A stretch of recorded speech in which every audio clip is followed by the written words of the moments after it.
شما برنامه خبری رادیو آزادی رو مستقیما تماشا دارید. روز بخیر. در 15 دقیقه من شعله گلخوجه شما رو با اخبار 24 می آشنا میکنم. امروز در برنامه каромат Шариповро шаҳрванди Тоҷикистон аст ё Русия? Зоҳиран имрӯз додгоҳи Исмоили Сомонӣ ба ин суол нуқтаи тамад мегузорад, вале муборизаи Шарипов барои баргаштан ба Русия идома хоҳад кард. нархи воридот боло меравад, тавони тоҷирони тоҷик ба моли хориҷӣ намерасад ва онҳо ба захираҳои маҳсулоти дохилиро овардаанд. ҳисоби курси доллар унҷоям сали нархо буромдагӣ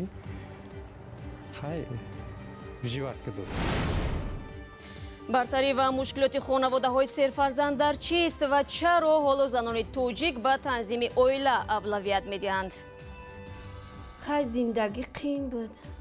мисол чихел ба дохи ҷигорӣ мехӯрдим, ҳен сабустам хӯрдагӣ ҳастӣ. додгоҳи ноҳияи Исмоили Сомонӣ шаҳри Душанбе ҳамин лаҳзаҳо ҳукми худро нисбати даъвои Каромат Шарипов алайҳи се идораи давлатии Тоҷикистон эълон мекунад. Каромат Шарипов ҳомии ҳуқуқи муҳоҷирон, вазорати умури дохилӣ, хориҷӣ ва хадамоти шиносномадиҳиро барои пешниҳоди маълумоти гӯё ғалат дар бораи шаҳрвандии ӯ ба мақомоти Русия муттаҳам мекунад.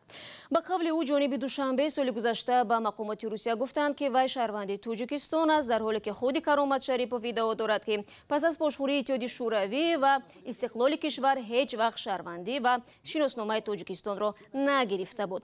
این نامه حقوق مهاجران روز 13 دکبر سال گذشته از مسکو به تاجیکستان اخراج شد.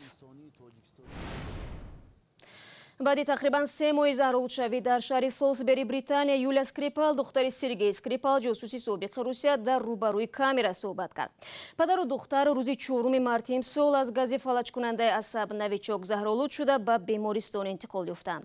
онҳо муддати тӯлонӣ дар ҳолати буҳронӣ қарор доштанд, вале баъдан ҳолашон беҳбуд ёфта, аввал Юлия ва сипас падараш ба ҳуш омад. британия дар суиқасд ба ҷони Скрипалҳо Русияро гунаҳгор кард ва гуфт Москав барои ҳамла ба онҳо ангеза дошт. юлия Скрипал, ки ҳамроҳи падараш Сергей Скрипал, ҷосуси собиқи Русия аз заҳролудшавӣ ҷон ба саломат бурдааст, дар Лондон ба хабарнигори Reuters изҳорот дод.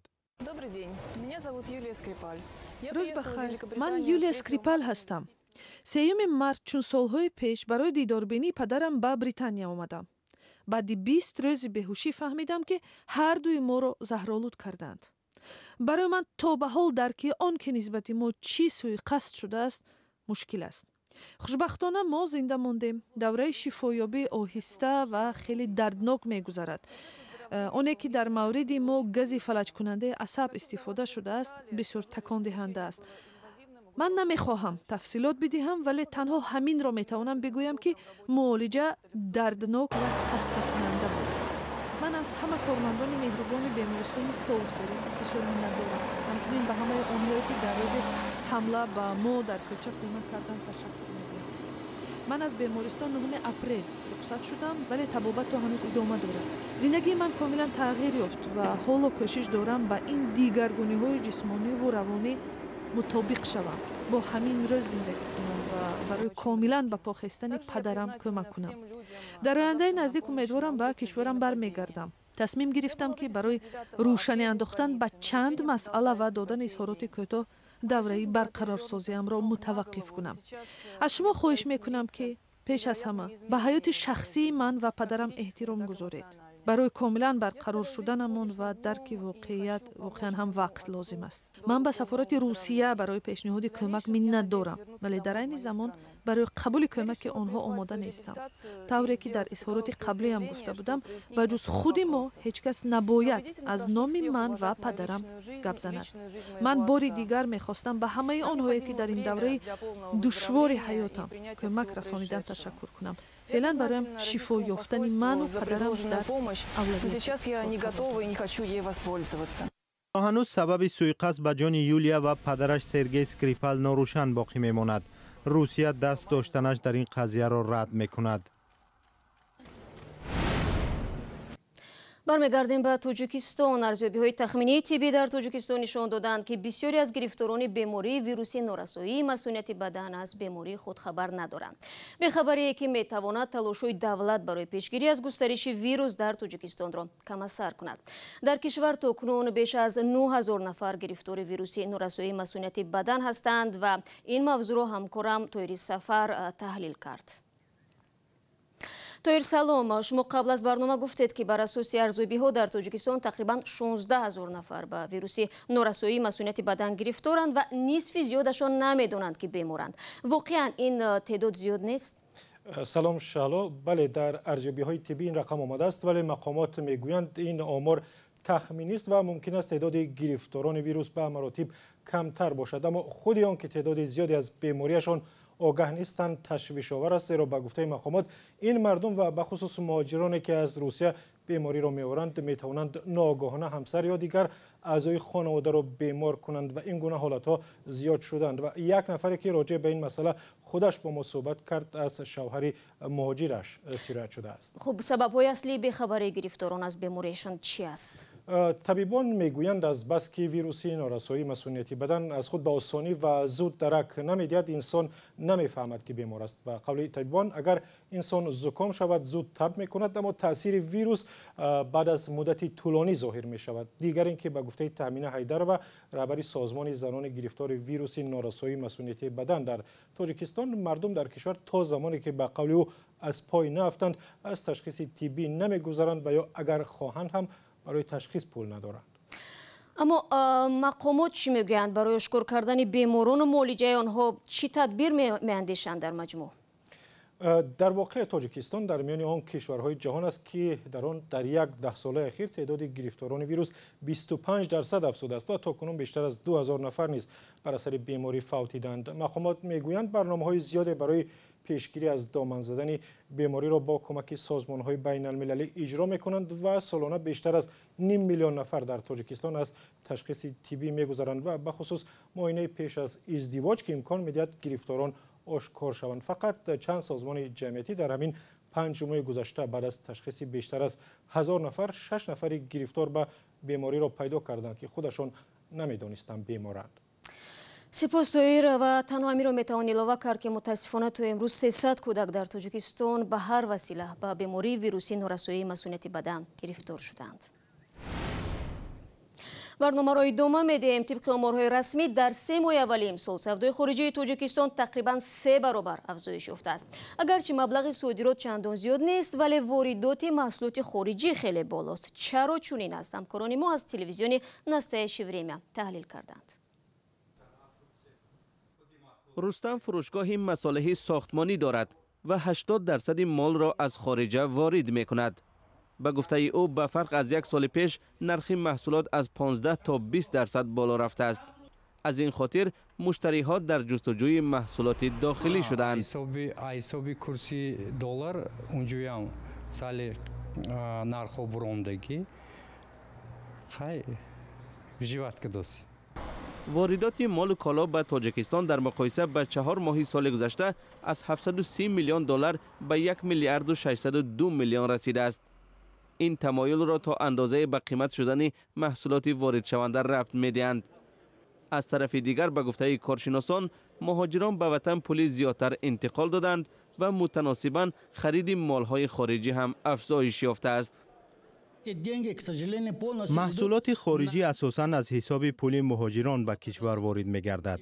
онҳо ҳар сол аз 1.5 то 2-3 миллиард доллар ба ватан мефиристанд. 97% ин маблағҳо барои маводи ғизоӣ ворид шуда сарф мегардад. барои пасандоз чизе намемонад.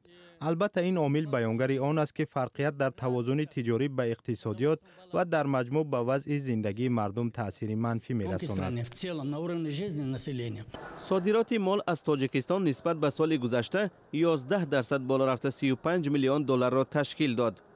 вале бо ин ҳам тибқи ҳисобҳо содирот ки мебоис заминаи дохил шудани асъори хориҷӣ ба Тоҷикистон бошад, назар ба нишондодҳои воридот 3 баробар камтар аст.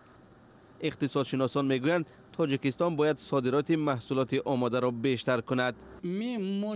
ما می توانیم محصولات داخلی رقابت پذیر را به بیرون براریم، مثلا محصولات تازه اکولوژی را. یعنی ما از نیروهای مینرالی و موادهای کیمیایی استفاده نمی کنیم. از این خاطر این گونه محصولات صادرات شونده می تواند خریدار زیاد داشته باشد. ولی در مرکز تحقیقات استراتژی نزد پرزیدنت تاجیکستان میگویند این مسئله چندان ساده نیست. اگر ما در مثال کشورهای دیگر مثلا ترکیه بگیریم، در آنجا برای انتقال 5000 تن محصولات تخمینا $10,000 صرف می شود.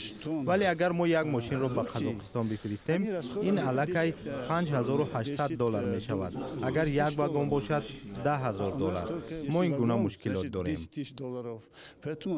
برای افزایش صادرات محصولات از تاجیکستان ضرور است که همگرایی با کشورهای دیگر آسیای مرکزی و فضای سرمایه‌گذاری بهتر شود و برای استحصال کننده محلی شرایط ضروری فراهم گردد. тоҷикистон дар миёни кишварҳои осиёи марказӣ аз назари суръати таваллуд дар мақоми аввал қарор дорад. агар соддатар бигӯем, ҳар 5 сол ба аҳолии кишвар 1 миллион нафар изофа мешавад. инам дар ҳолест ки ба фарқ аз замони шӯравӣ занони тоҷик дигар фарзанди зиёд доштан намехоҳанд. албатта таваллуд ва бузург шудан дар оилаи серфарзанд агар аз як сӯ фарзандони чунин хонаводаҳоро аз бархи имкониятҳо маҳрум кунад, аз сӯи дигар онҳоро ҳушёру мустақил ва дар баробари мушкилоти зиндагӣ тобовар мекардааст. зулайхо дар оилаи иборат аз 13 фарзанд бузург шудааст. ӯ фарзанди даҳум аст. ҳамаашон мактаби миёнаро хатм карданду натавонистанд маълумоти олӣ гиранд. атаминамда тами дошт ё 4 тами дошт. мумкин ҳар 4 мунани на мехонун, як тамна мехонун. падари зулайхо дар хоҷагии пунбапарварӣ бригадир буд. ӯ танҳо кор мекард. хай зиндагӣ қиин буд. мисол чихел ба дохи ҷигарӣ мехӯрдию ҳен сабустам хӯрдагӣ ҳастем. азоб кашидагиема. фарзандони хонавода эҳсос мекарданд ки барои таъмини хонаводаи бузург онҳо бояд аз хурдӣ кор кунанд. кори калхоз мекием. ами 13 нафар. тарихай бугӯ ки пуле набуд ки ӯ ҳем бити дузанда шай, пуле набуд ки ӯ ҳем бити дохил шай. фақат ами кори калхоз мекием. ихай хидмат. падари зулайхо 10 духтар ва 3 писарро хонадор кард. ҳоло ҳар кадом оилаи худро дорад. зиндагӣ дар оилаи серфарзанд зулайхоро барои танзими оилаи худ таҳрик дод. ӯ бо 4 фарзанд иктифо кард. не барои ки охир фикр кардам ки ҳамаш бесавод нашаванд. серфарзандӣ на ҳамеша мояи дасткӯтаҳӣ ва имкониятҳои аз даст рафта аст. саъдӣ дар оилаи серфарзанд бузург шудааст. аз 6 писар яке дар кӯдакӣ фавтида ва яке ҳунарманд шуд ва 4 нафар маълумоти олӣ доранд. бародарои ман ҳам мехостанд масалан ки додари онҳо ё бародаре аз ҳама хурди онҳо масалан дар таҳсилоташ дар рақобатҳои таҳсилӣ дар мактаб дастбола бошад. ба ин хотир ба чанд омил мана бисёр кӯмак мекарданд дар даврони кӯдакӣ ва дар даврони таҳсил дар мактаби миёна. серфарзандиро саъдӣ яке аз муваффақиятҳои оилаашон ҳисоб мекунад. аз таъмини молии хонавода ва пешбурди рӯзгор то пуштибонӣ аз ҳамдигар. мо аз як ҷиҳат ки зиндагимон хеле такя бар масоили кишоварзӣ ва молдорӣ ва ин чизо буд, доштани фарзандои зиёд аз ин лиҳоз бисёр кӯмак мекард. саъдӣ мегӯяд оилаи серфарзанд муҳаббат ва иттифоқиро ба миён меорад. дар ин оилаҳо муҳаббат бештар аст. касе ки дар хонаводаи калон таваллуд мешавад ва калон мешавад, ин барои ҳар нав мушкилоти зиндагиро мувоҷиҳ шудан пухтатар ба воя мерасад. дар тоҷикистон хонаводаҳо серфарзанд ҳастанд, аммо пас аз тасвиби барномаи танзими оила дар 16 соли пеш шумораи хонаводаҳои серфарзанд ба маротиб коҳиш ёфтааст. аз тарафи дигар шеваи зиндагӣ ва муҳоҷирати занон ба хориҷа бахусус Русия ки он ҷо таваллуд кам аст ба ақидаи занон таъсир гузоштааст ки дигар намехоҳанд зиёд бордор шаванду ҳамеша дар хона аз паси кӯдак бигарданд. Аммо шумо бинандаи азиз дар ин мавзӯъ чӣ назар доред? сомонаи cw.ozodi.org барои шумост. бинависед ва ҳамзамон аз хабарҳои дигар низ огоҳ шавед. ман шуморо фардо дар барнома мунтазир мешавам. то он замон худо нигаҳдори ҳар яки шумо бошад.